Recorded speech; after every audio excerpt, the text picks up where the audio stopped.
মদ খাওয়ার জন্য আমার বউ আমার ছেড়ে চলে গেছে। ওকে তো একদিন না একদিন ফেরত আসতেই হবে। মার না খেলে ওর পেটের ভাত হজম হবে না। ওকে একদিন না একদিন ফেরত আসতেই হবে।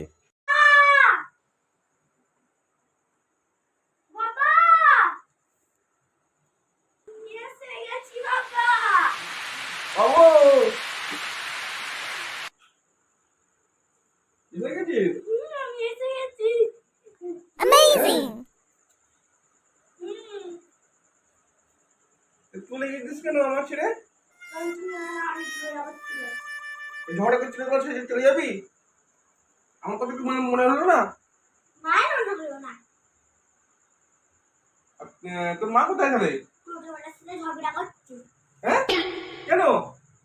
ওই যে টোটোওয়ালা এখানে আসার সময় বলেছিল 50 টাকা নেবে, যখন এসে গেছি বলেছে 60 টাকা। আবার ঝগড়া চালু? হায় রে, আবার এসেছি ঝগড়া করতে। সবে ছোটবেলার সঙ্গে চালু হলো, এবার আমার সঙ্গে হবে। হ্যাঁ, আমি জানি তো মাতালদের বউ কোনদিন ছেড়ে চলে যায় না, ওকে একদিন না একদিন ফেরত আসতেই হয়। কি গো, টোটো ভাড়াটা দিয়ে দাও, আমার কাছে খুচরো নেই। আসছি।